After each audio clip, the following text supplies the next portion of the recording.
første- og andengradsligninger. Vi har før kigget på førstegradsligninger, som enkelt kan skrives op på den her måde. 2x i anden plus 3 er lige med 6. Hvor vi nemt kan se svaret, og der indgår en ubekendt med potensen i første. Hvis vi så kigger på andengradsligninger, indgår der en ubekendt med potensen i anden. I det her eksempel er det x i anden er lige med 25. Når vi arbejder med andengradsligninger, skal vi tænke på, at der i nogle tilfælde kan være mere end en løsning.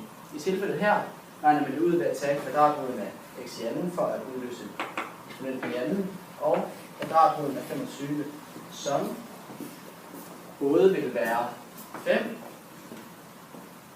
og minus 5. Da 5 i anden og minus 5 i anden, begge to giver 25. Det skriver vi op på denne måde. L er lige med, parentes, 5 og minus 5. Det er kaldet løsningsmængden.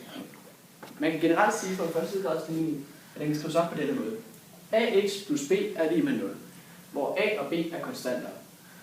Som I kan se, at i den førstegradsligning, da der indgår et x, altså en ubekendt, i første potens, altså sige x i første.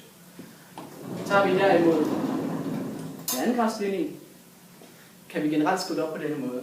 Ax i anden plus bx plus c er lige med 0. Hvor vi her har vores ubekendte i anden, og de tre konstanter a, b og c.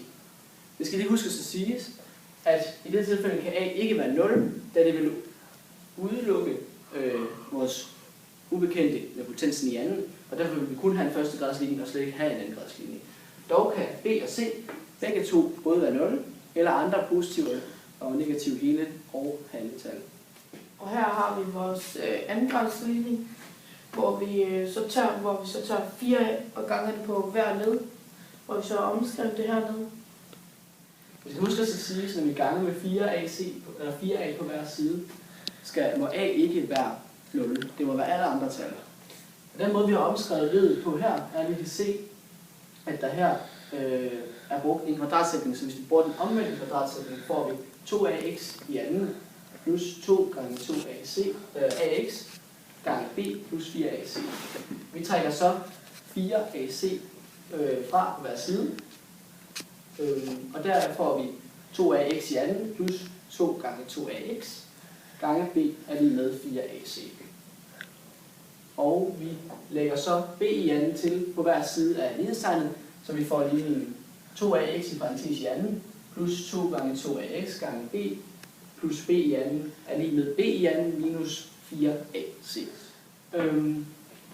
Vi bruger så første kvadratsætning på venstre side af ledet her, så vi får 2ax plus b parentes i anden er lige med b i anden minus 4ac. Vi omdøber så højre side til d, som er vores diskriminant. Og der kan vi se, at d er lige med b i anden minus 4ac. Og hvis diskriminanten er mindre end 0, får man ingen løsninger, fordi at 2ax plus b, parentes i anden, må ikke være negativ. Hvis diskriminanten er lige med 0, får man en løsning, og det siger man ved, at x er lige med minus b divideret med 2a. Og hvis diskriminanten er højere end, eller større end 0, får man to løsninger, og det er x er lige med minus b plus minus kvadratroden af diskriminanten divideret med 2a. Nu vil jeg forklare nulreglen. Vi ved, at hvis vi ganger hvis vi ganger et tal med 0, får vi 0.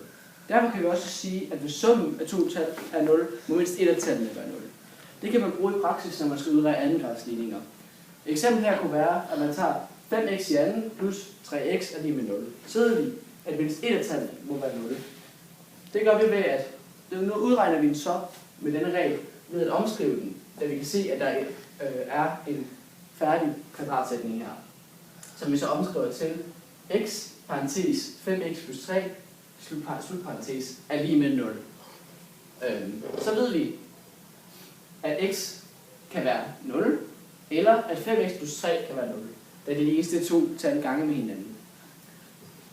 Det vil så give, at resultatet her er x er lige med 0, eller x er lige med minus 3/5, da vi ved, at x er lige med 0. Det kan være et af svarene. og da vi udregner den her, giver minus 3/5.